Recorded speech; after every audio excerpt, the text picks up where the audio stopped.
Welcome, knockout fans. That's what I'm going to start saying.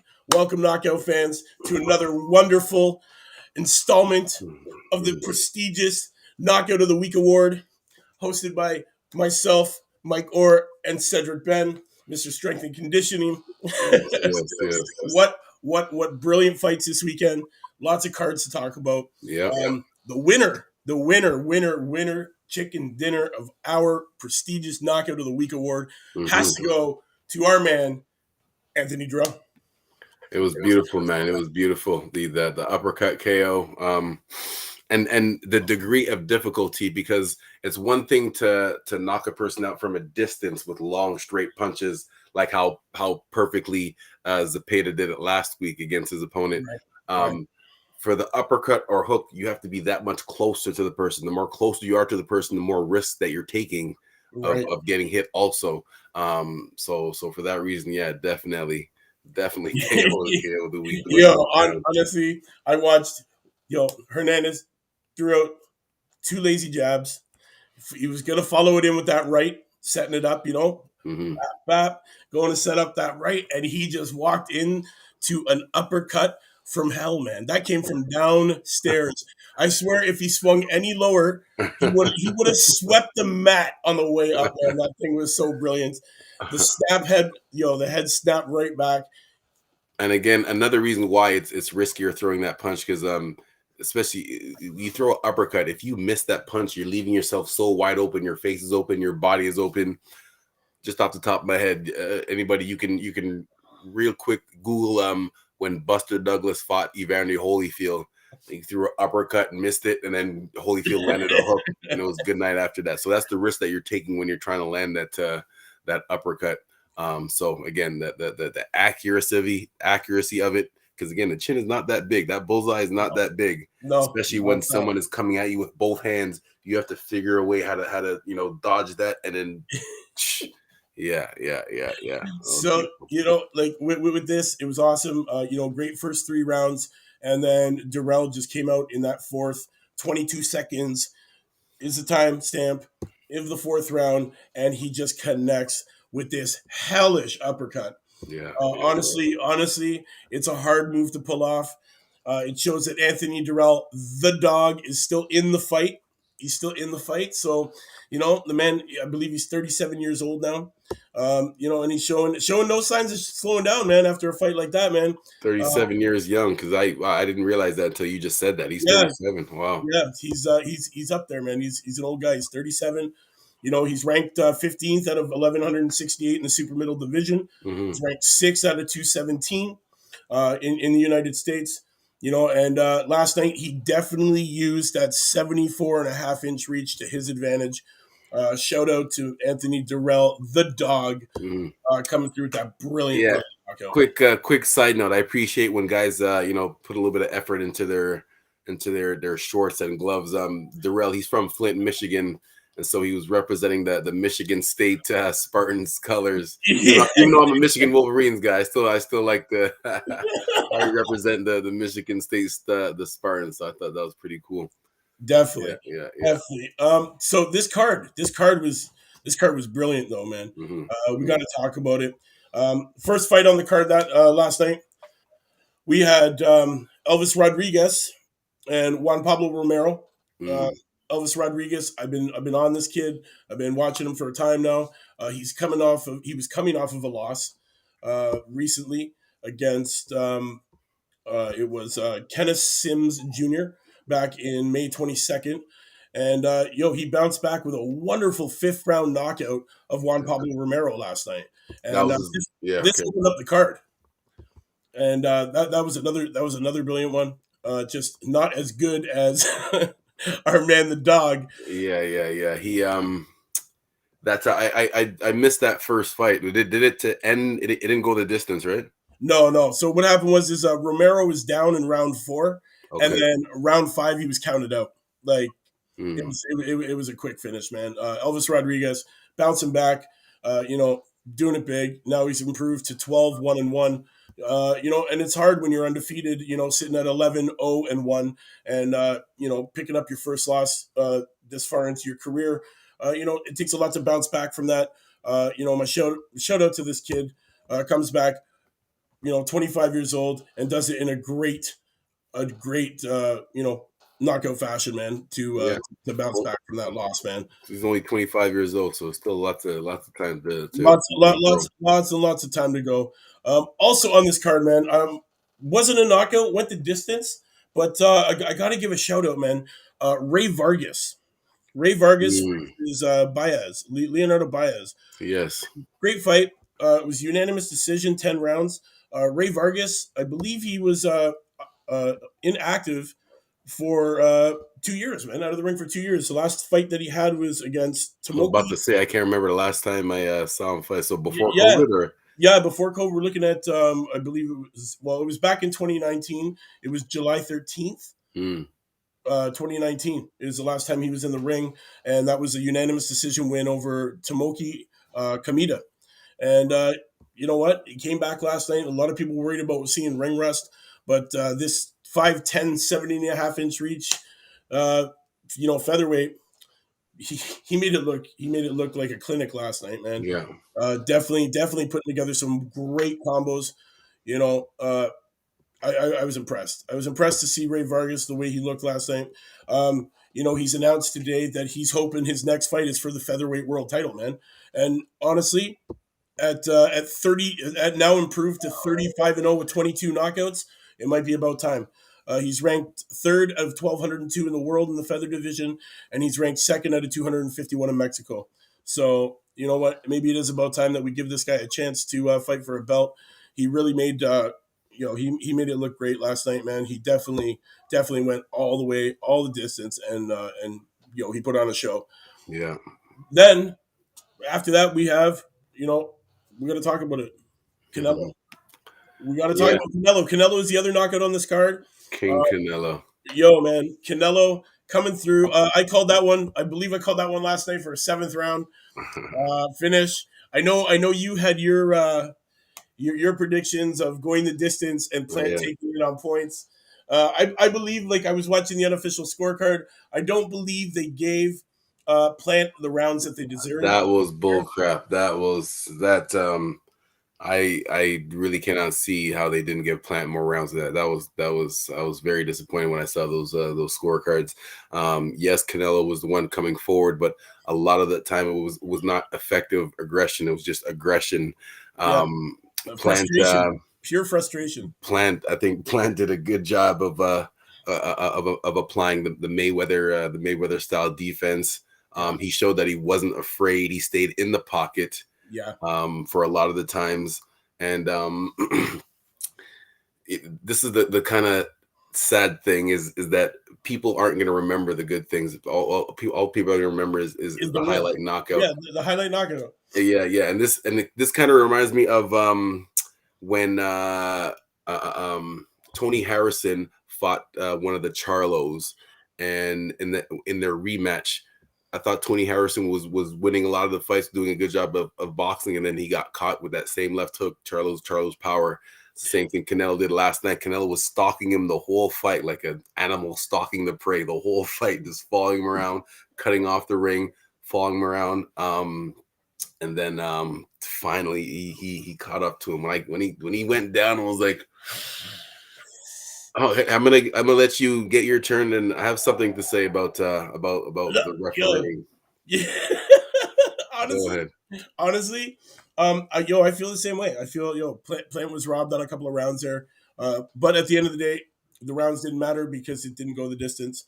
I felt it took Canelo 4 extra rounds to get comfortable. Definitely. You can see that there was a good, from about 1st to 4th before Canelo could get even timing down. 1st to 4th round. Then, it was just playing that game of chasing because Plant did and executed his game plan properly. Yes, he did. Yeah. Yes, he did. What did he do? Jab, jab, jab. What did he do? He did. He move. He brought his bicycle. He brought his bicycle with him and pedaled out the left. He pedaled out the right. Stayed off those ropes, man, because that was the only way that he was going to be able to not get stuck. Yeah. Again, tactician when it comes to cutting off the ring. Mm-hmm.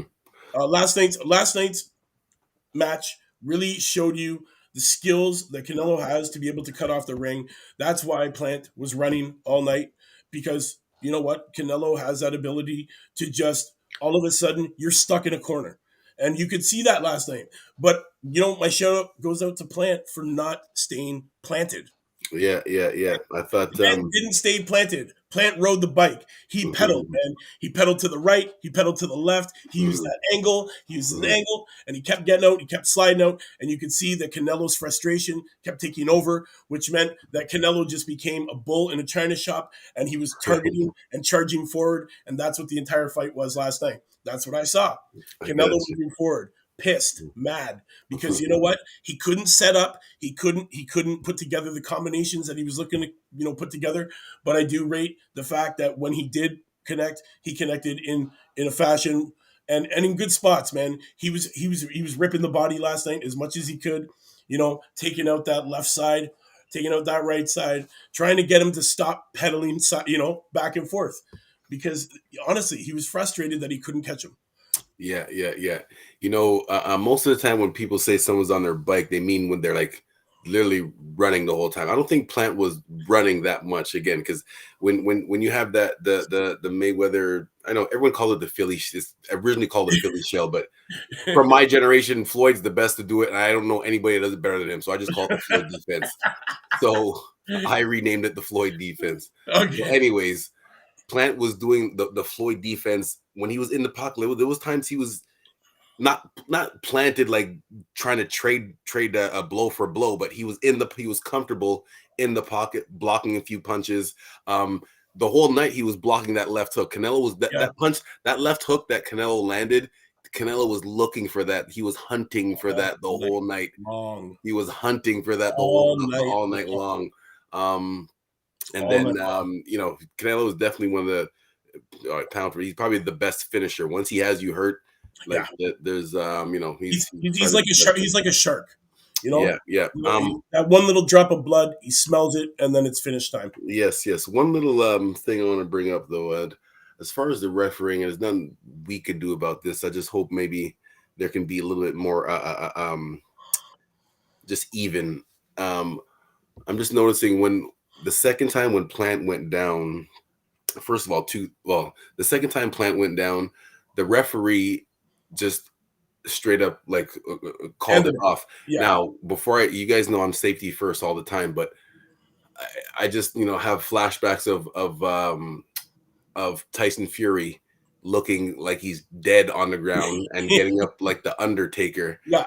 But Plant, when the second knockdown, he was getting up before the referee even called it off. So I just have a little bit of a problem with that. Even at the first knockdown, when he first got knocked down, the referee is supposed to look at the other, like Canelo in that situation, and make sure that he's in the opposite corner, right? Right. He just sprinted to Plant and started counting. Right, he didn't even look to make sure Canelo was in the corner. Yeah, I know. So I just because if that was the case with Tyson Fury, the fight would have been over. Yeah. Right. If that referee did that for Tyson Fury, that fight would have been over, and there would have been no. So I just wish there was I wish maybe there needs to be like a certain plan put into place that helps these refs get on the same kind of guidelines, man, on what they should be calling and what they shouldn't be calling. Yeah, honestly, I seen the same thing. It's not like Plant was sleeping. He wasn't sleeping on the mat. It wasn't. It was just the ref saying, "Okay, he's had enough. He's done. I'm calling it." And you know what? At the end of the day, the ref is the only one that can stop that fight, and he did, and he did it. And you know what? My hat goes off to Plant, man. Yes, Execute, please, people. executed a perfect game plan, and really showed that he is and lives up to the fact that he has a true high ring IQ, man. This Yeah. guy, this guy has a great ring IQ. We're gonna see big things from him. Don't fool yourself. This is not the last we're hearing of Plant. Right. We're gonna see him in the future for sure. You know what? I could see a rematch. Maybe in the works eventually. But Canelo has said that, guys, he needs to heal, and he's not expecting to be back until May. So he's not gonna. He says he's probably gonna be May when he comes back. when we see Canelo again in the ring. Um, yes, also Elvis Rodriguez hopes for bigger things after bouncing back from his first loss, which honestly I hope happens. I'd like to see this kid Mhm. bounce back with some big names now. But Canelo Plant can happen. I think Yeah. it'll happen again. I think it'll happen again. Well, On, and I don't know because Plant he's gonna have to get to the back of the line because there's a lot of guys. there You is, got but you know what? Charlo, you got Benavidez. You have So, everybody. You have everybody. But yes, listen, don't count Plant out, man. He's a oh, trooper. definitely not. Yeah, He's a trooper. And you know what? If he has to get to the back of the line, he's gonna punch his way through it to get right back to where he was at, man. Because honestly and truthfully, he that could have went the distance, man, and that could have been scored a different way. We don't know it's exactly scored a different way by the people. I don't know about by, them. by the people. Honestly, because those judges, man, the cards were pretty crazy. Um, Jarman had it at 96-94. David Moretti had it at 97-93, and Steve Weisfield had it at 98-92. So the I'll tell closest you. the Go closest ahead. card that I saw that gave it any kind of inclination of something was the Patricia Jarman card was the closest, man, and that was only by a 2 point difference. But I feel that in the earlier rounds they didn't give all the rounds correctly. There should have been a couple more rounds there that were close. They should have been given a Plant, I believe, over Canelo. Canelo was just chasing last night, and Plant had him working to his game plan, man, and it was great. It was great. Yeah. There was I specifically had 5 rounds that could have went either way, even though my scorecard looks kind of wide, 97-92 for Plant at the time. Because that's why I specifically start off by saying there was 5 rounds that could have went either way. So I'm not saying like he was clearly winning. Just Right.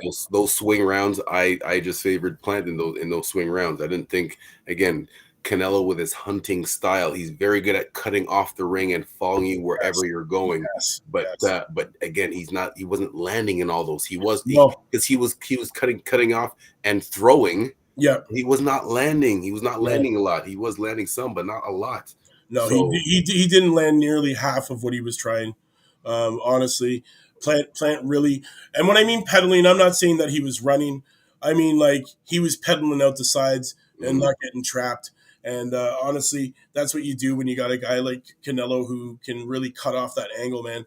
It's literally 3 strides, and you could be trapped in a corner and not even know it.